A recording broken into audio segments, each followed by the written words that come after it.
শ্রোতা বন্ধু, আপনাদের অনেক অনেক প্রীতি আর শুভেচ্ছা জানিয়ে শুরু করছি বাংলাদেশ বেতার রাজশাহী কেন্দ্রের বিতর্ক প্রতিযোগিতার অনুষ্ঠান আমরাই সেরা। কলেজ ও বিশ্ববিদ্যালয় পর্যায়ের শিক্ষার্থীদের নিয়েই আমাদের আজকের এই বিতর্ক অনুষ্ঠান। স্বাগত জানাচ্ছি আজকের আয়োজনে। আজ আমাদের বিতর্কের বিষয় ব্যবহারিক শিক্ষা নয়, মানবিক শিক্ষা এখন জরুরি। বিষয়টির পক্ষে বলবে Bangladesh army university of engineering and technology, বিপক্ষে new government degree college Rajshahi.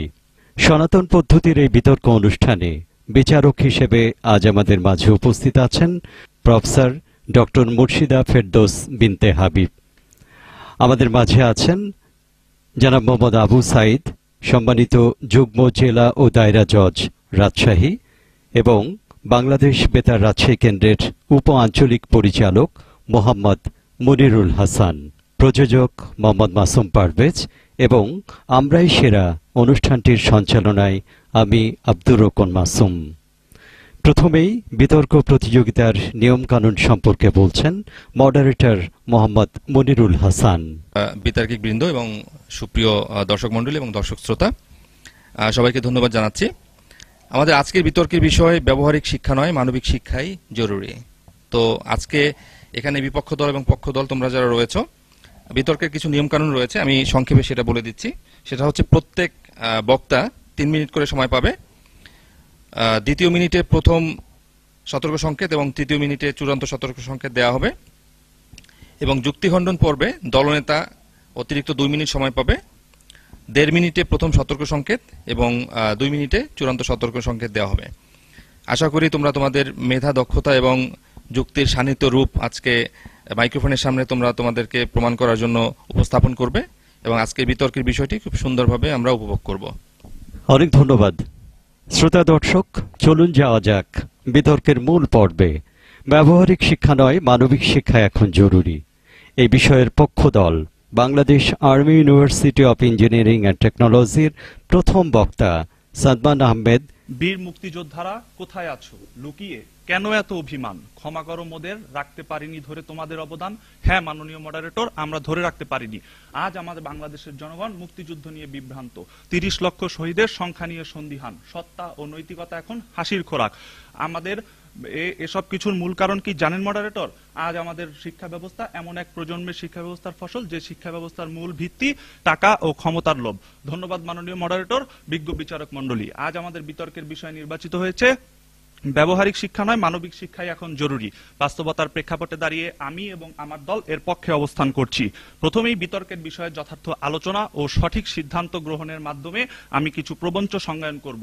মাননীয় মডারেটর, ব্যবহারিক শিক্ষা ও মানবিক শিক্ষা দুটিকে ভিন্নভাবে চিত্রায়ন করা যায়। সাধারণত ব্যবহারিক শিক্ষা ও মানবিক শিক্ষা বলতে প্রচলিত শিক্ষা ব্যবস্থার দুটি বিভাগকে বোঝানো যেতে পারে।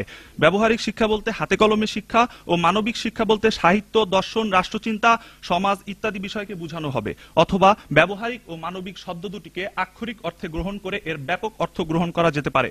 তখন ব্যবহারিক শিক্ষা বলতে প্রায়োগিক শিক্ষা এবং মানবিক শিক্ষা বলতে মানবীয় মূল্যবোধের শিক্ষাকে বোঝানো হবে। আজ আমরা ব্যবহারিক শিক্ষা বলতে বুঝাবো এমন এক শিক্ষা ব্যবস্থাকে যে শিক্ষা ব্যবস্থার ভিত্তি, যে শিক্ষা ব্যবস্থা মানবীয়, যে শিক্ষা ব্যবস্থা আমাদের শিক্ষার্থীকে শুধুমাত্র কর্মমুখী শিক্ষা প্রদান করে। আর মানবিক শিক্ষা বলতে বুঝাবো এমন এক শিক্ষা ব্যবস্থাকে যে শিক্ষা ব্যবস্থা মানবীয় মূল্যবোধ, সহমর্মিতা, নৈতিকতা ও সৃজনশীলতার উপর প্রতিষ্ঠিত।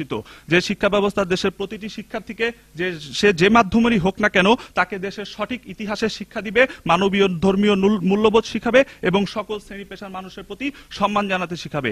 নয় বলতে বুঝাচ্ছি যথেষ্ট না হওয়া, এখন বলতে বুঝাচ্ছি বর্তমান সময়কে, আর জরুরি বলতে বুঝাবো এমন কিছু যা অধিক গুরুত্বপূর্ণ বা অগ্রাধিকারযোগ্য। মাননীয় মডারেটর, পুরো বিষয়টি সারমর্ম করলে দাঁড়ায় যে বর্তমান প্রেক্ষাপটে প্রতিটি পেশায়, প্রতিটি ক্ষেত্রে মানবিকতা, নৈতিকতার চরম অবক্ষয় যখন অধঃপতনের মুখে দেশ দাঁড়িয়ে রয়েছে, তখন আমরা বিশ্বাস করি শিক্ষাগত, পেশাগত প্রতিটি ক্ষেত্রে প্রায়োগিক শিক্ষা দেবার পূর্বে মানবিক শিক্ষা দেওয়া অধিক গুরুত্বপূর্ণ। মাননীয় মডারেটর, কেন আমরা মানবিক শিক্ষার কথা বলছি? এর উত্তর জানতে হলে আমাদের বাংলাদেশের প্রতিষ্ঠাকালীন ভিত্তিগুলোর কথা জানতে হবে। আমরা দীর্ঘ 24 বছর পাকিস্তানিদের হাতে শোষিত ও বঞ্চিত হয়েছি। তাই আমাদের মুক্তিযুদ্ধের কারিগররা স্বপ্ন দেখেছিলেন এ দেশটি হবে একটি শোষণ ও বঞ্চনাবিহীন দেশ, যেখানে থাকবে না কোনো সাম্প্রদায়িকতা, থাকবে না কোনো জাতিগত বিদ্বেষ। কিন্তু আমাদের মাঝে সেই চেতনা কতটুকু অবশিষ্ট আছে? যদি থাকতো তাহলে কি আমরা এখনো সংখ্যালঘুদের উপর বিনা কারণে হামলা নির্যাতন দেখতে পেতাম? কেন এখনো পাহাড়ি বাংলাদেশি বিদ্বেষ দূর করতে পারিনি আমরা?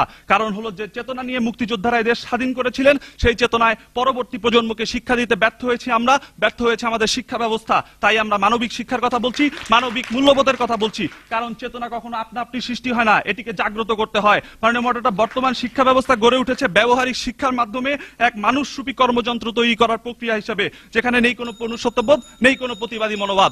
ধন্যবাদ মাননীয় মডারেটর, ধন্যবাদ সকলকে। অনেক ধন্যবাদ। এবার বিপক্ষ দল নিউ গভর্নমেন্ট ডিগ্রি কলেজ রাজশাহীর প্রথম বক্তা শাকিল আহমেদ। বিসমিল্লাহির রহমানির রহিম। ধন্যবাদ মাননীয় মডারেটর, ধন্যবাদ সবাইকে আমাকে বক্তব্য প্রদানের সুযোগ প্রদানের জন্য। আজকের বিতর্কের বিষয় ব্যবহারিক শিক্ষা নয়, মানবিক শিক্ষাই এখন জরুরি। সঙ্গত কারণে আমরা এর বিপক্ষে অবস্থান করছি। মাননীয় মডারেটর, লক্ষ্য করুন, ব্যবহারিক শিক্ষার সঠিক চিত্রায়নটি দিতে আমরা এভাবে করি।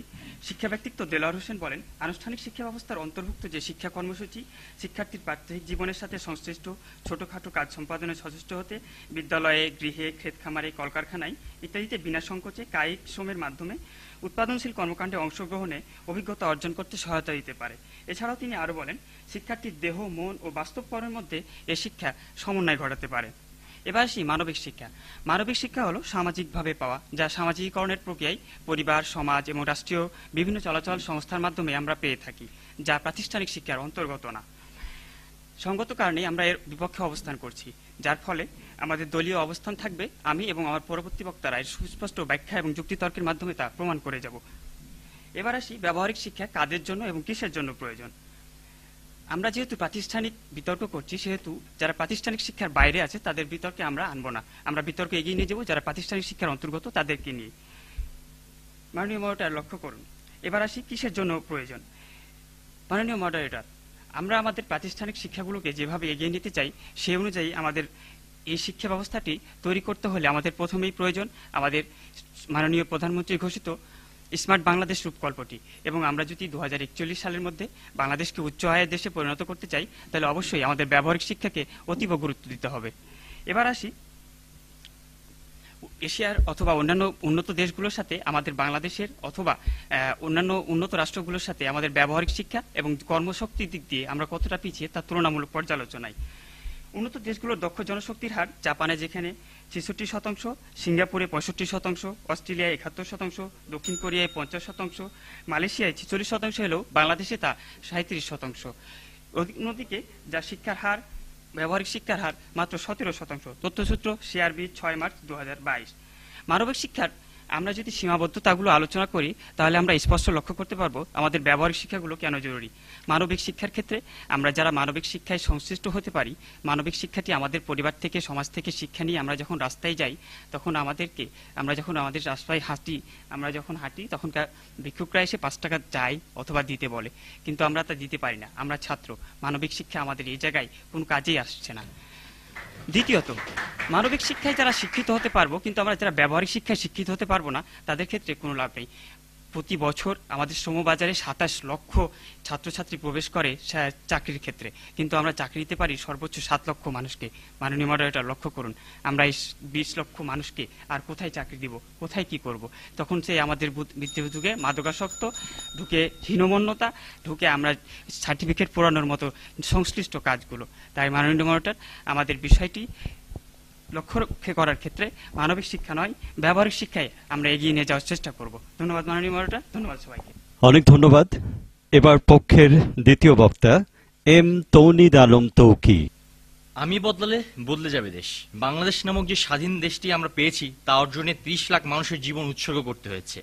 এদেশটিকে টেকসই উন্নতি এবং আত্মমর্যাদা সম্পন্ন একটি বিশ্ব দরবারে মাথা উঁচু করে দাঁড়াতে হলে দেশ থেকে দুর্নীতি, অন্যায় এবং অবিচার দূর করতে হবে। এর জন্য প্রয়োজন মানবিক ও নৈতিক চরিত্র সম্পন্ন বলিয়ান মানবিক মানব সম্পদ, যা এই দেশটিকে তৈরি করতে হবে। ধন্যবাদ মাননীয় মডারেটর এবং আজকের বিতর্ক প্রতিযোগিতায় সম্মানিত বিজ্ঞ বিচারক মন্ডলী এবং আমার বিপক্ষ দল এবং যারা শুনছেন সকলকে আমার পক্ষ থেকে সাদর সম্ভাষণ। আজকের বিতর্কের বিষয় হচ্ছে ব্যবহারিক শিক্ষা নয়, মানবিক শিক্ষাই জরুরি। সঙ্গত কারণে এর পক্ষে অবস্থান করছি। বাংলাদেশে পুঁথিগত প্রাতিষ্ঠানিক শিক্ষার হার বাড়ছে, তবে প্রসার হচ্ছে না সুশিক্ষার। সুশিক্ষা বলতে বোঝা যাচ্ছে মানবিক নৈতিক মূল্যবোধ সম্পন্ন শিক্ষা। যে শিক্ষা একজন মানুষকে নৈতিক মূল্যবোধ সম্পন্ন মানুষ হিসেবে গড়ে তুলবে। বর্তমান দেশে সাক্ষরতার হার 74%। শিক্ষায় নারী পুরুষের সমতা অর্জনে বাংলাদেশের নতুন মাইলফলক অর্জন করলেও যেখানে মানবিক শিক্ষার প্রসার অনেকটাই পিছিয়ে পড়া। আমরা যদি দেখি বাংলাদেশের উচ্চশিক্ষার ক্ষেত্রে ইউজিসির ওয়েবসাইট বলছে বর্তমানে বাংলাদেশের সরকারি বিশ্ববিদ্যালয়ের সংখ্যা 46টি, বেসরকারি বিশ্ববিদ্যালয়ের সংখ্যা 106টি, আন্তর্জাতিক বিশ্ববিদ্যালয়ের সংখ্যা 3টি এবং সরকারি পর্যায়ে মেডিকেল সংখ্যা 30টি এবং বেসরকারি মেডিকেল সংখ্যা 65টি। এতগুলো সরকারি বেসরকারি প্রতিষ্ঠান থাকা সত্ত্বেও আমরা প্রতি বছর কর্মশক্তি তৈরি করতে পারলেও মানবিক গুণাবলী সম্পন্ন মানুষ তৈরি করতে পারছি না। আমরা এই দিক থেকে ব্যর্থ। আমরা যদি সম্প্রতি একটি ঘটনা দেখতে চাই, রাজশাহীতে একটি গাইনি বিশেষজ্ঞ ডক্টর ফাতেমা সিদ্দিকী তার সন্তান, যিনি রুয়েটের প্রাক্তন ছাত্র, যিনি তার বিবাহ থাকা সত্ত্বেও তিনি একজন কলগাল এবং মাদক দ্রব্য নিয়ে পুলিশের হাতে গ্রেপ্তার হন। এখানে কি আমরা প্রাতিষ্ঠানিক শিক্ষার দিকে এগিয়ে যাব নাকি আমরা এখানে মানবিক শিক্ষা থেকে পিছিয়ে আছি? আমরা যদি আরো তাকাই যে 2023 সালের 14 আগস্ট ঐশী যে হত্যাকাণ্ড করেছিল তার পিতামাতাকে, যেখানে মানবিক শিক্ষার অভাব ছিল বলে আমি সুদৃঢ় মনে করি। এবং একই সাথে আমার পক্ষ দলের প্রথম বক্তা বলে গেলেন যে মাদক দ্রব্য সেটাও এর সাথে জড়িত। এবং আমরা যদি একটু খেয়াল করি 2020 সালের 31শে জুলাই সিনহা মোহাম্মদ রাশেদ খান, যিনি কক্সবাজারে মেরিন ড্রাইভে হত্যাকাণ্ডের শিকার হন, সেখানেও যে পুলিশ তাকে হত্যা করেছিলেন, সেখানেও মানবিক মূল্যবোধের অভাব রয়েছে। আমাদের গণপ্রজাতন্ত্রের বাংলাদেশ সরকারের মহামান্য রাষ্ট্রপতি আব্দুল হামিদ বিউপির সমাবর্তনে 22শে জুলাই 2016 সালে বলেছেন শিক্ষার্থীদের মানবিক শিক্ষা শিক্ষিত হতে হবে। আমরা এখান থেকে সুস্পষ্ট যে মানবিক শিক্ষা যদি আমাদের প্রত্যেকটা নাগরিকের কাছে, প্রত্যেকটা শিক্ষার্থীর কাছে আমরা পৌঁছাতে পারি, দেশ হবে সুনির্দিষ্ট লক্ষ্যে আমরা পৌঁছাতে পারবো। দেশকে এগিয়ে নিয়ে যেতে হলে ব্যবহারিক শিক্ষার পাশাপাশি মানবিক শিক্ষাকে গুরুত্ব দিতে হবে। এবং আজকের বিতর্কের প্রধান বিষয় হচ্ছে মানবিক শিক্ষাকেই গুরুত্ব দিতে হবে। যদি আমরা দিতে না পারি আমরা ব্যর্থ জাতিতে পরিণত হব। আমাদের জাতিকে উন্নতি করতে হলে মানবিক শিক্ষার অত্যন্ত গুরুত্বপূর্ণ বলে আমি মনে করি। ধন্যবাদ মাননীয় মডারেটর এবং ধন্যবাদ সকলকে। অনেক ধন্যবাদ। এবারে বিপক্ষ দলের দ্বিতীয় বক্তা তাসনিয়া সুলতানা টিনা। মাননীয় মডারেটর, শিক্ষিত বেকার নামক একটি বাক্য যখন বাংলার প্রায় প্রতিটা ঘরে ঘরে ব্যাপকভাবে ছড়িয়ে পড়ছে, লক্ষ লক্ষ তরুণ তরুণী যখন হতাশার চরম পর্যায়ে এসে পৌঁছে যাচ্ছে, ঠিক তেমনই একটি প্রেক্ষাপটে দাঁড়িয়ে আমার প্রতিপক্ষ বন্ধুরা যখন বলছেন যে ব্যবহারিক শিক্ষা নয় মানবিক শিক্ষা এখন জরুরি, ব্যাপারটা ঠিক যেন উলুবনে মুক্তা ছড়ানোর মতোই হয়ে গেছে। ধন্যবাদ মাননীয় মডারেটর আমাকে বিষয়টির বিপক্ষে অবস্থানের সুযোগ প্রদানের জন্য। সেই সাথে আন্তরিক শুভেচ্ছা জানাই বিজ্ঞ বিচারক মণ্ডলী, আমার প্রতিপক্ষ বন্ধু এবং এখানে উপস্থিত সকলকে। শুরুতেই আসে আমার বিপক্ষ দলের প্রথম বক্তা, যিনি বলে গেলেন যে নিম্ন শ্রেণীর মানুষরা কেন এত অবহেলিত। আমি বলতে চাই শুধুমাত্র মানবিক শিক্ষা দিয়ে কখনো নিম্ন শ্রেণীর মানুষকে উচ্চ পর্যায়ে নিয়ে আসা সম্ভব নয়। এখানে প্রয়োজন তাদের কাজের এবং অর্থের। এরপরে আসি আমার বিপক্ষ দলের দ্বিতীয় বক্তা, যিনি বলে গেলেন ডক্টর ফাতেমা সিদ্দিকার ছেলের কথা। এখানে একটি লাইন না বললেই নয়। আমরা সবাই জানি যে অলস মস্তিষ্ক শয়তানের কারখানা। আপনারা যখন বেকার ভাবে বসে থাকবেন তখন বিভিন্ন ধরনের দুর্নীতি আপনাদের মধ্যে এমনিতেই চলে আসবে। কাজে নিয়োজিত থাকলে হয়তো এটা হতো না। মাননীয় মডারেটর, আমরা বর্তমান বাংলাদেশকে মধ্যমায়ের দেশ বলে থাকি, কিন্তু একটু খেয়াল করলে দেখবেন দেশে নতুনভাবে দরিদ্র হয়েছে 2,45,00,000 মানুষ, যার দেশে মোট জনসংখ্যা 14.75%। সূত্র প্রথম আলো 20 এপ্রিল 2021। এছাড়াও ইউনিসেফের বিশেষজ্ঞদের ধারণা বাংলাদেশে পথশিশু সংখ্যা হতে পারে 10 লাখেরও অধিক। সূত্র বণিক বার্তা 11 এপ্রিল 2023। আমার প্রতিপক্ষ বন্ধু, বাংলাদেশের রাস্তাঘাটে বসবাসকারী এই সমস্ত শিশুরা যখন চরম দারিদ্রতা, অপুষ্টি, রোগ শোক নিয়ে নানান রকম বঞ্চনার শিকার হয়ে বিভিন্ন ধরনের দুর্নীতি, যেমন বিভিন্ন ধরনের অন্যায়, যেমন চুরি, ডাকাতি, ছিনতাই, এমনকি সামান্য কয়টা টাকার জন্য খুনের মতো জঘন্যতম অপরাধে জড়িয়ে যাচ্ছে, তখন আপনি তাদের কি ধরনের মানবিক শিক্ষা দিবেন? মাননীয় মডারেটর, ক্ষুধার রাজ্যে পৃথিবী গদ্যময়। আমার প্রতিপক্ষ বন্ধুগণ হয়তো সেই সমস্ত শিশুদের হাতে একবেলার খাবার তুলে দিয়ে মানবিকতার কিছু বাণী শুনিয়ে আসবেন, কিন্তু পরের দিন তারা খাবারের ব্যবস্থা করতে আবারও জড়িয়ে যাবে সেই সমস্ত অন্যায় নয়তো ভিক্ষাবৃত্তিতে। কিন্তু এই পর্যায়ে আমরা কি তাদের কারিগরি শিক্ষার প্রশিক্ষণ দিয়ে কর্মের পথ সহজ করে দিতে পারি না? মাননীয় মডারেটর, মানবিক শিক্ষায় যদি অধিক জরুরি হতো তাহলে ঢাকা বিশ্ববিদ্যালয়ের আইন বিভাগের শিক্ষার্থী সে কেন তার শুধুমাত্র কর্মের ব্যবস্থা করতে না পেরে 27 বছরের অর্জিত সমস্ত সার্টিফিকেটকে পুড়িয়ে দিলেন? চারিপাশে তাকালে আমরা এরকম হাজারো উদাহরণ দেখতে পাই। প্রকৃতপক্ষে ব্যবহারিক শিক্ষার মাঝে মানবিক শিক্ষার বীজ লুকিয়ে আছে। ঠিক এই কারণে আমাদের বর্তমান প্রধানমন্ত্রী, মাননীয় প্রধানমন্ত্রী শেখ হাসিনা কারিগরি শিক্ষাকে এতটাই গুরুত্ব দিয়েছেন যে আপনারা একটু খেয়াল করলে দেখবেন মাধ্যমিক পর্যায়ে 2022-23 শিক্ষাবর্ষে ষষ্ঠ এবং সপ্তম শ্রেণীর মতো শিক্ষার্থীদেরকে কারিগরি শিক্ষার আওতায় আনার জন্য জীবন জীবিকা এবং ডিজিটাল প্রযুক্তির মতো বইগুলো সংযোজন করা হয়েছে। প্রকৃতপক্ষে আমাদের দেশে দক্ষ শ্রমিকের এখনো ঘাটতি রয়েছে, যে কারণে আমরা বাংলাদেশের পদ্মা সেতু নির্মাণে 14,000 দেশি বিদেশি শ্রমিকের মধ্যে প্রায় 2,500 শ্রমিকই ছিল বিদেশি শ্রমিক, যেখান থেকে আমরা বুঝতে পারি আমাদের শ্রমিকের ঘাটতি যথেষ্ট পরিমাণে রয়েছে। এছাড়াও তৈরি পোশাক শিল্পে তো ঘাটতি রয়েছে। তাই বলতে চাই, অন্ধের দেশে আয়না বিক্রি না করে অন্ধকে আলোর পথে নিয়ে আসার ব্যবস্থা করেন, অন্ধকে চোখে দেখার ব্যবস্থা করেন। ব্যবহারিক শিক্ষার প্রয়োজন অতীতেও ছিল, বর্তমানেও আছে, ভবিষ্যতে অধিক পরিমাণে প্রয়োজন। ধন্যবাদ মাননীয় মডারেটর, ধন্যবাদ সবাইকে। অনেক ধন্যবাদ। এবারে পক্ষে দলনেতা কাজী সুমাইয়া নাইস। আমার প্রতিপক্ষ দলের কথা শুনে আমার এইটাই মনে হচ্ছে ধরি মাছ না ছুঁই পানি। ধন্যবাদ মাননীয় মডারেটর আমাকে বক্তব্য দানের সুযোগ প্রদানের জন্য।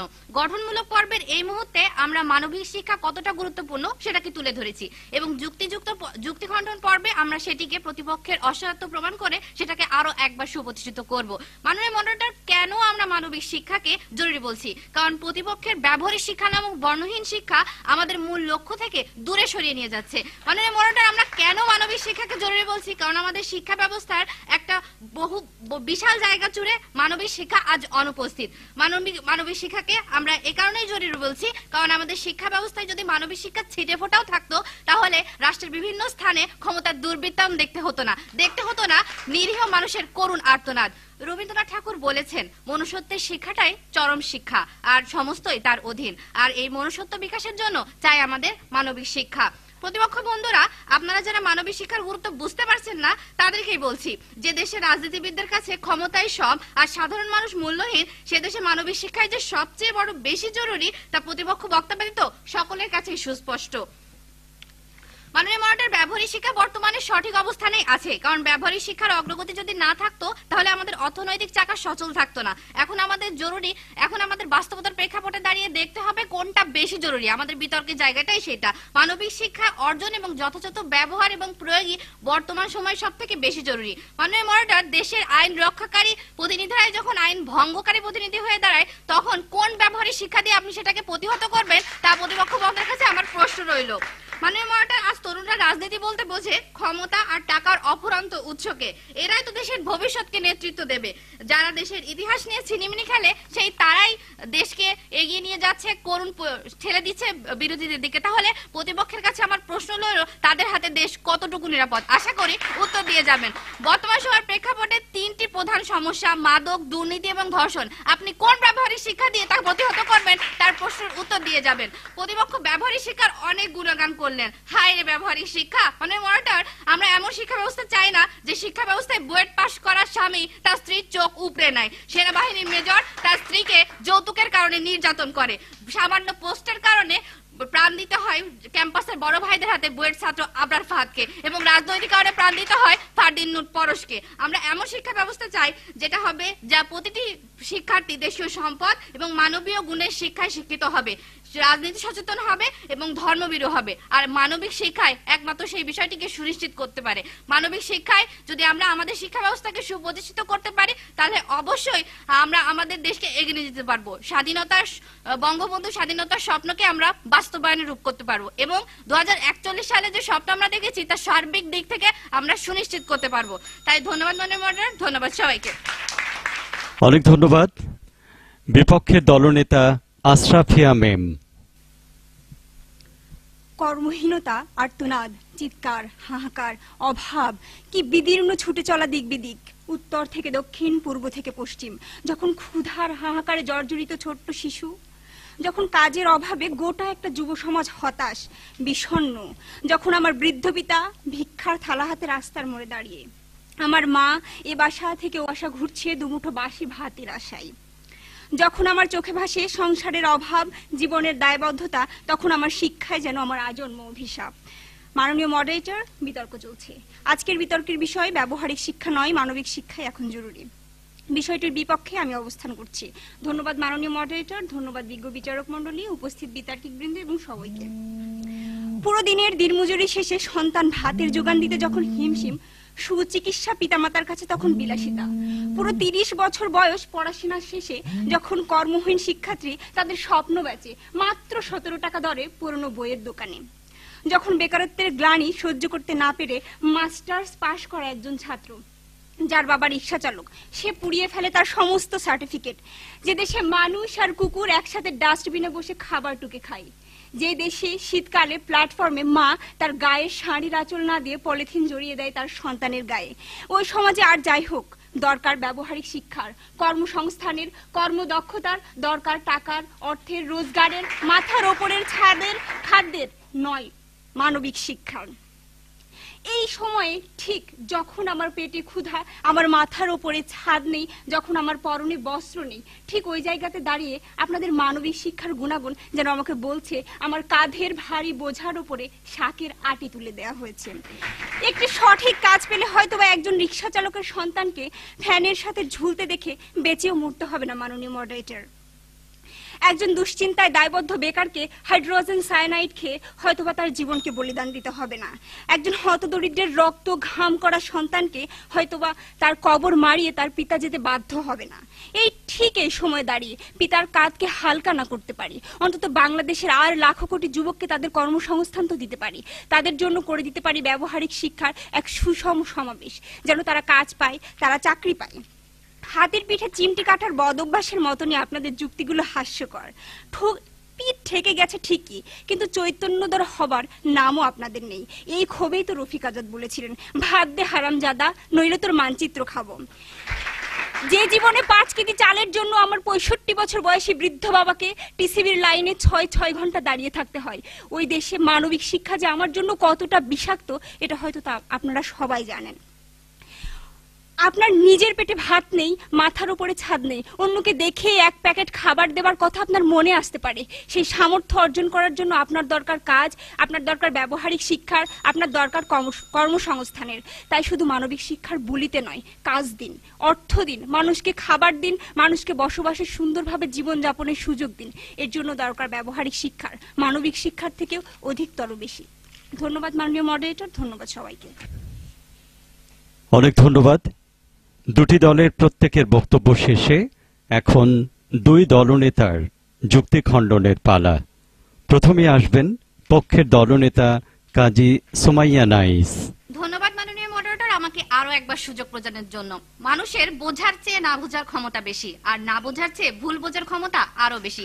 নিজেকে বোঝানোর চেয়ে অন্যকে ভুল বোঝানোর ক্ষমতা আরো বেশি। আমার প্রতিপক্ষ দল সে বিষয়টিকে আরো একবার প্রমাণ করে দিলেন। মাননীয় মডারেটর, বর্তমান সময়ে আমরা কখনোই আমাদের বক্তব্যের ভিতরে ব্যবহারিক শিক্ষাকে অস্বীকার করিনি। আমরা বলেছি যে ব্যবহারিক শিক্ষা আমাদের অর্থনৈতিক চাকাকে সচল রাখছে, কিন্তু আমাদের দেশে যে আরো সমস্যাগুলো রয়েছে, আমরা অর্থনৈতিক ব্যবহারিক শিক্ষাকে সুনিশ্চিত করতে সক্ষম হয়েছি, কিন্তু মানবিক শিক্ষাকে সুনিশ্চিত করতে সক্ষম হয়নি বলে আজকে আমাদের সমাজে এত অরাজকতা, এত দুর্নীতিগ্রস্ত সমাজ ব্যবস্থা চালিত হয়েছে।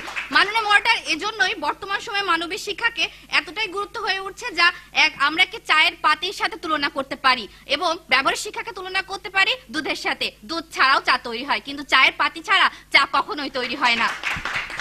মাননীয় মডারেটর, আমরা বেশ কিছু প্রশ্ন রেখে গিয়েছিলাম যার যুক্তিযুক্ত উত্তর আমরা এখনো পাইনি, বরঞ্চ তাদের কথা শুনে আমরা হতাশই হয়েছি। তারা আমার বিপক্ষ দলের প্রথম বক্তা প্রথমে বলে গেছেন আমরা প্রাতিষ্ঠানিক শিক্ষায় যারা শিক্ষিত তাদের নিয়ে কথা বলবো, তার বাইরের জনগোষ্ঠী নিয়ে কথা বলবো না। তাহলে আপনি এই জনগণকে বাদ দিয়ে কিভাবে দেশের উন্নয়ন করবেন তা আমার বোধগম্য নয়।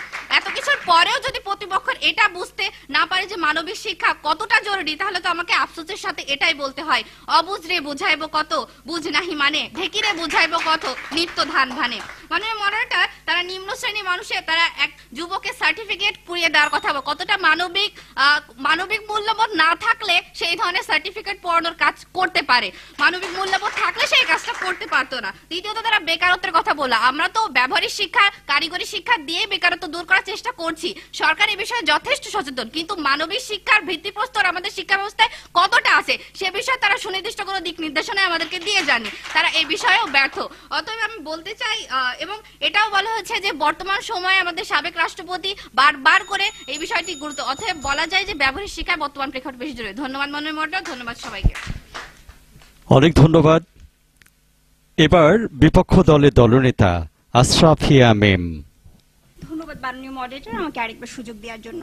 যেখানে 5 টাকার কলম দিয়ে হয় কোটি কোটি টাকার হিসাব, পচা পানিতে ফুটে থাকা ফুলই হয় জাতীয় ফুল, সে জায়গাতে আমাদের এই শিক্ষা ব্যবস্থাকে আরো ব্যবহারিক শিক্ষামুখী না করে তারা মানবিক শিক্ষার গুণ এমন ভাবেই বলে গেলেন আমাদের কাছে, মনে হচ্ছে কর্মহীন জীবনে খাবার, পোশাক, তাদের সংস্থা যে সকল প্রয়োজনীয় জিনিসপত্র সেগুলো যেন আকাশ থেকে পড়বে। আমার বিপক্ষ দলের প্রথম বক্তা বললেন যে মানবিক শিক্ষার অভাবে আমাদের দেশের তরুণরা সাহায্য সহযোগিতায় এগিয়ে আসছে না, তারা হয়তো আমাদের দেশের সম্প্রতি ঘটনাগুলোর দিকে খুব বেশি খেয়াল রাখে না। এই আমাদের দেশের রাজনৈতিক তরুণদের তিনি যত বদনাম করলেন, এই তরুণরাই একজন অসহায় কৃষকের ধান কেটে দেওয়ার কাজ করে, এই তরুণরাই সম্প্রতি সিলেটের বন্যা, বঙ্গবাজারের আগুন, এই সমস্ত জায়গায় সবার আগে সব সময় এগিয়ে থাকে। এই তরুণরাই কর্মমুখী শিক্ষা ব্যবহার করে যে রেমিটেন্স গুলো আমাদের দেশে দিনের পর দিন পাঠাচ্ছে, আপনারা আমাদের দেশের অর্থনীতির চাকা সচ্ছল হচ্ছে। এই রাজনৈতিক তরুণরাই আমাদের দেশকে এগিয়ে নিয়ে চলেছে উচ্চ থেকে উচ্চতর পর্যায়ে। এই শিক্ষা প্রতিষ্ঠানগুলোর তারা হিসাব দিলেন, অথচ কর্মের হিসাব দিলেন না। শিক্ষা প্রতিষ্ঠান শিক্ষা দিচ্ছে, কিন্তু এই ব্যবহারিক শিক্ষাকে আমরা কর্মমুখী শিক্ষা করতে চাই। আমরা আমাদের জনসম্পদকে সম্পদে পরিণত করতে চাই। আমাদের জনসংখ্যা হোক জনসম্পদ, আমাদের জীবন হোক নিশ্চিন্ত, নিরাপদ। অন্ধরা দেখতে না পেলেও আলো তো আলোই থাকে, আলো তো আর অন্ধকার হয়ে যায় না।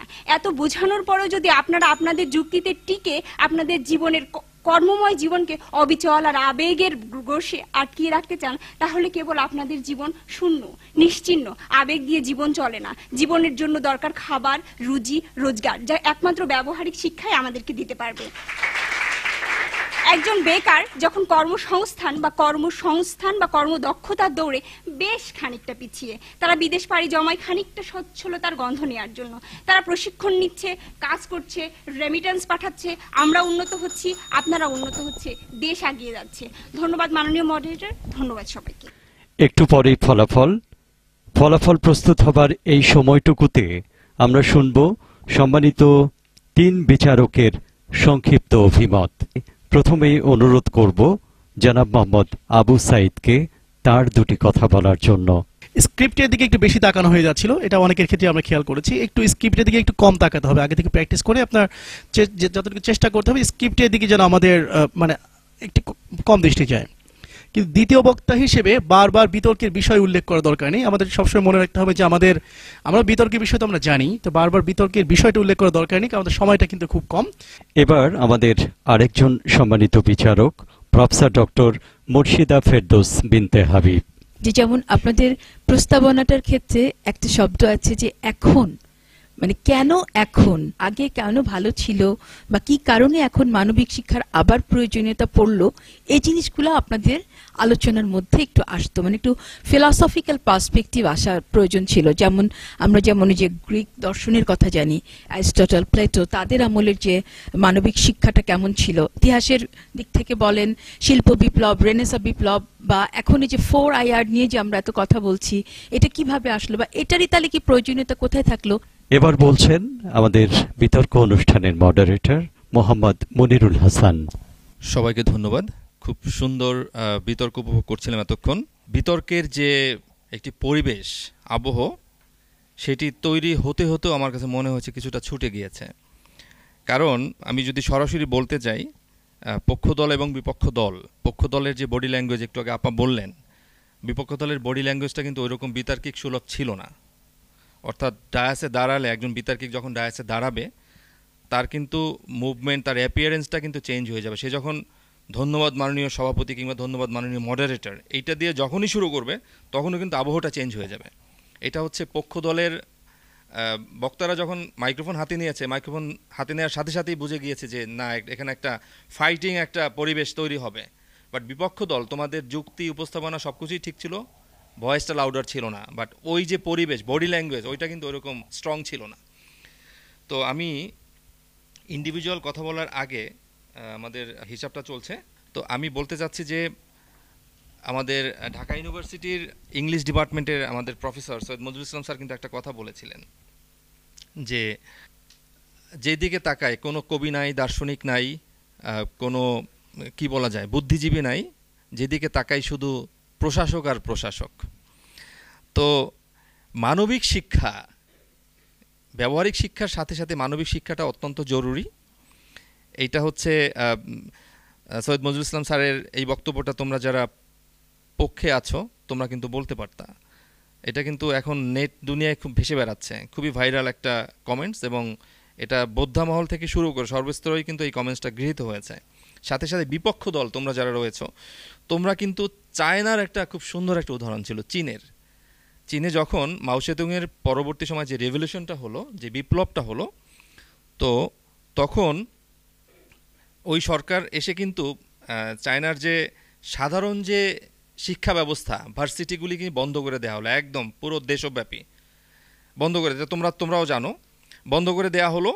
বন্ধ করে দিয়ে কারিগরি কলেজ যেগুলি রয়েছে, ব্যবহারিক যে শিক্ষা প্রশিক্ষণ দেওয়া হয় যেখানে, সেই কলেজগুলিকে আপলিফট করা হলো এবং নিষেধাজ্ঞা জারি করা হলো যে 2-1টি জেনারেল ইউনিভার্সিটি ছাড়া বাকি সব ইউনিভার্সিটি বন্ধ থাকবে, পলিটেকনিক কলেজ, কারিগরি কলেজগুলি চালু থাকবে এবং সেখানে সবাই কর্মমুখী শিক্ষায় শিক্ষিত হবে। এবং এইরকম চলল প্রায় 15 থেকে 20 বছর। আজকে চাইনিজ অর্থনীতি কোথায়? অর্থাৎ ওখানে যারা কাজ করেছে তারা এরপরে সবাই কর্মক্ষেত্রে ঝাঁপিয়ে পড়েছে, অর্থাৎ তারা কেউ প্রশাসক না, তারা কর্মী, কাজ করেছে, কর্মমুখী শিক্ষা। আজকে আমরা যদি দেখি যে পুরো বিশ্বকে ডমিনেট করছে চায়না, কীরকম সেখান থেকে সব কিছু উৎপাদন হচ্ছে। ইভেন তোমরা দেখো যে আমরা যেসব প্রোডাক্ট চায়না থেকে ইম্পোর্ট করি, আমদানি করি, ওই সেম জিনিস আমরা অন্য কোনো দেশ যদি উৎপাদন করতে চায় তখন তারা কিন্তু দামটা আরও কমিয়ে দেয়, তাদের লস হলেও তারা কমিয়ে দেয়। তাদের বিজনেস স্ট্র্যাটেজি হচ্ছে অন্য কোনো দেশে ইন্ডাস্ট্রি তৈরি না হোক। এটার একটা সুদূর প্রসারী একটা ইম্প্যাক্ট আছে। সেটা কি? পরবর্তীতে যখন দেখা যাবে যে একটা দেশে ইন্ডাস্ট্রি নাই, তখন তারা ওই দেশকে বলবে ঠিক আছে, ওই দেশের একটা দুর্বলতা তৈরি হয়ে গেল, তখন চাইনিজরা করবে কি যে ঠিক আছে আমরা তোমাদেরকে এই প্রোডাক্টটা দিব না, আমাদের এই কথা শোনো, ইনস্ট্যান্টলি। তখন ওই দেশ নিজেকে সার্ভাইভ করার জন্য ডেফিনেটলি চায়নার প্রস্তাব মেনে নেবে, অযৌক্তিক প্রস্তাব হলো। তো এই যে ডমিনেশন, এইটা কিন্তু ওই যে তারা যে একটা পলিসি নিয়েছিল কর্মমুখী শিক্ষা এবং সেইটাকে বাস্তবায়ন করেছিল, এর কারণে কিন্তু এটা সম্ভব হয়েছে। আজকে চাইনিজ অর্থনীতি বিশ্বের দ্বিতীয় অর্থনীতি। তো তোমাদের ইন্ডিভিজুয়াল জাজমেন্টে যদি আমি যাই, পক্ষ দলের আমার স্ট্যান্ড পয়েন্ট খুব সুন্দর ছিল, দলীয় অবস্থানটা তুমি ব্যাখ্যা করেছো, প্লাস সংজ্ঞায়ন করেছো, ভালো হয়েছে সর্বোপরি তোমার বক্তব্য। এরপরে দ্বিতীয় বক্তা, তোমার শুরুটা চমৎকার ছিল, কিন্তু তুমি যেটা ভুল করেছো সেটা হচ্ছে সঙ্গত কারণে। আসলে সঙ্গত কারণে বলা যায় না। তোমরা কি সঙ্গত কারণে আজকের বিতর্কের যে বিষয় ব্যবহারিক শিক্ষা নয় মানবিক শিক্ষায় জরুরি, এটা কি সঙ্গত কারণে নিয়েছো? নো, লটারি করেছি, আমরা তোমাদেরকে দিয়েছি। সো এখানে সঙ্গত কারণে বলাটা আসলে ঠিক হয়নি। যেটা বিপক্ষ দল তোমরা ওই ভুলটা করেছো, সবাই না, 2-1 জন বক্তা বলেছে। তো সঙ্গত কারণে বলা যাবে না, কারণ বিতর্কের বিষয়টা আমরা ইচ্ছা করে নেই না। বিতার্কিক যারা রয়েছে, পক্ষ দল কিংবা বিপক্ষ দল, এটা লটারি করা হয়। সুতরাং আমি বলবো যে সঙ্গত কারণে বলাটা ঠিক হয়নি। এছাড়া তোমার বক্তব্যে উদাহরণের সমাবেশ ছিল, ভালো হয়েছে। সর্বোপরি তোমাদের দলনেতা, তোমার বক্তব্য স্ক্রিপ্ট বেসড ছিল, কিন্তু সবচেয়ে সুন্দর যে বিষয়টা সেটা হচ্ছে যে তোমার উপস্থাপনা, বাচনভঙ্গি তোমার এত সুন্দর হয়েছে, আমি আসলে থ্রিলড হয়েছি, আমার শরীর শিহরিত হয়ে গেছে। আসলে আমি আমার অনুভূতিটা আমি প্রকাশ করলাম, কারণ হচ্ছে যে অনেক দিন পরে খুব সুন্দর একটা বিতর্ক শুনলাম। আর হচ্ছে যে তুমি সর্বশেষ তোমার প্রতিপক্ষের প্রতি একটা প্রশ্ন ছুড়ে গেছো, এইটা কিন্তু বিপক্ষ দল তোমরা যারা রয়েছো পরবর্তীতে তোমাদের কাজে লাগবে। যে বক্তব্য দেওয়ার পরে শেষের দিকে কিন্তু তোমরা প্রতিপক্ষকে একটা প্রশ্ন ছুড়ে যেতে পারো যে বিজ্ঞ প্রতিপক্ষ বা পক্ষ দল, তোমাদের কাছে, আপনাদের কাছে আমি একটা প্রশ্ন রেখে যেতে চাই, এরকম একটা যদি পয়েন্টস রেখে যাও, তাহলে কিন্তু প্রতিপক্ষ দল কিন্তু তারা নার্ভাস হয়ে যাবে। এটা কিন্তু এক বিতর্কের একটা ট্রিক বলা যেতে পারে। তো প্রশ্ন রাখলে তাদের প্রস্তুতি থাকবে একরকম, কিন্তু যদি প্রশ্নটা রেখে যাও, তখন ওটা যদি ওদের প্রস্তুতির সাথে কমন না পড়ে, তাহলে কিন্তু তাদের বক্তব্য আলটিমেটলি ভালো হবে না। সেক্ষেত্রে তোমরা সামনে এগিয়ে যেতে পারো, তোমাদের অবস্থান ভালো থাকবে। তো যেটা করেছে, যে সুযোগটা নিয়েছে পক্ষ দলের দলনেতা। এরপরে আমি যদি বিপক্ষ দলের জাজমেন্টে আসি, ইন্ডিভিজুয়ালি সঙ্গত কারণে 2 বার বলেছো। এছাড়া তোমার বক্তব্যে তুমি একজন দার্শনিক থেকে কোট করেছো, সংজ্ঞায়ন, দলীয় অবস্থান খুবই ভালো ছিল। তুমি যখন ভিক্ষুককে টাকা দেওয়ার উদাহরণটা বলেছো, খুব ইমোশনাল হয়ে বলেছো, আমি বুঝতে পেরেছি। হ্যাঁ, ঠিক আছে, তোমার বক্তব্যের সাথে ইমোশনের একটা সংযোগ তুমি ঘটিয়েছো, কিন্তু তোমার ভয়েসটা আসলে খুব স্লো ছিল, লোয়ার ছিল। মাইক্রোফোনের সামনে গেলে আসলে তোমার যে বডি ল্যাঙ্গুয়েজ এটা চেঞ্জ হয়ে যাওয়ার কথা, কিন্তু সেটা হয়নি। আদারওয়াইজ তোমার বক্তব্য কিন্তু সুন্দর ছিল। এরপরে তুমি বিভিন্ন পরিসংখ্যান দিয়েছো, ইউনিসেফ থেকে, বিভিন্ন পত্রিকা থেকে দিয়েছো পরিসংখ্যান। উদাহরণ ছিল সার্টিফিকেট পড়ানোর একটা কথা বলেছো, দক্ষ শ্রমিকের ঘাটতি, পদ্মা সেতুর উদাহরণ দিয়েছো এবং সেখানে শ্রমিকের যে বিষয়টা বলেছো, উদাহরণ সুন্দর ছিল। বাট ওই যে বললাম যে তোমার দলীয় অবস্থান, ভয়েসটা আসলে ওই রকম একটু লাউডার ছিল, বডি ল্যাঙ্গুয়েজটা একটু সুন্দর হওয়া দরকার ছিল। এরপরে তোমাদের দলনেতা, তোমার শুরুটা খুবই কাব্যিক ছিল। আজ ওই যে একজন আমাদের বিজ্ঞ বিচারক বললেন মেটাফরিক ছিল। আসলে বিতর্ক মেটাফোর দিয়ে আসলে হয় না, অল্প কিছু বলা যেতে পারে। বিতর্ক হচ্ছে পুরো যুক্তিবাদিতা থাকবে, এখানে যৌক্তিক কথা বলতে হবে, উদাহরণ দিতে হবে। আর হচ্ছে তুমি অনেক অনেক ইমোশনাল উদাহরণ দিয়েছো, মানবিক শিক্ষার যে ব্যবহারিক শিক্ষার বিষয়টা বলেছো। তারপর হচ্ছে তোমার স্ক্রিপ্ট ছিল, এটা একটা ভালো দিক। রফিক আজাদের কবিতা দিয়ে তুমি তোমার বক্তব্য শেষ করেছো, টিসিবি লাইনের বক্তব্য দিয়েছো। যাই হোক, তোমার বক্তব্য সুন্দর ছিল। এবার যুক্তিখণ্ডন পর্বে তোমার শুরুটা ভালো ছিল, কিন্তু তুমি একটা কথা বলেছো যেটা উভয়ের দৃষ্টি আকর্ষণ করছি, উভয় দলের, যে প্রতিপক্ষ দল আপনি তরুণদের বদনাম করে গেছেন। এখানে আসলে বদনাম করার কিছু নাই। তোমার বক্তব্যে একটা কথা ছিল যে আপনারা তরুণদের বদনাম করে গেছেন। এই শব্দগুলি আমরা যতদূর সম্ভব বিতর্কে অ্যাভয়েড করলেই ভালো হবে। তো সর্বোপরি সবার বক্তব্য ভালো ছিল, আমরা খুব এনজয় করেছি। আমাদের কাছে ফলাফল চলে এসছে, তো বিজয়ী দলের নাম ঘোষণা করার জন্য আমি বিচারক আবু সাইদ ভাইকে অনুরোধ করছি। বিজয়ী দল আমরা ঘোষণা করছি, একটা ফর্মাল ঘোষণা করতে হয়, কিন্তু দুই পক্ষই ভালো করেছো তোমরা। তো আমরা বেশি কথা না বাড়িয়ে আমরা সরাসরি বিজয়ী দলের নাম ঘোষণা করছি। বিজয়ী দল হচ্ছে আজকের Bangladesh army university of engineering technology. শ্রেষ্ঠ বক্তার নাম ঘোষণা করবেন আমাদের আরও একজন বিচারক, জনাব মুর্শিদা আপা। শ্রেষ্ঠ বক্তা কাজী সুমাইয়া নাইস পক্ষ দলের। অভিনন্দন কাজী সুমাইয়া নাইসকে। অনেক ধন্যবাদ, অভিনন্দন। বিতর্কে অংশ নেয়া দুটি দল, সম্মানিত বিচারক, অনুষ্ঠানটির প্রযোজক, সেই সাথে আপনারা এতক্ষণ অনুষ্ঠানটি উপভোগ করলেন, ধন্যবাদ আপনাদেরও। শ্রোতা, আবারও কথা হবে, দেখা হবে আগামী মাসের প্রথম মঙ্গলবার বেলা 2:30টায়। সেনাগাদ, খোদা হাফেজ।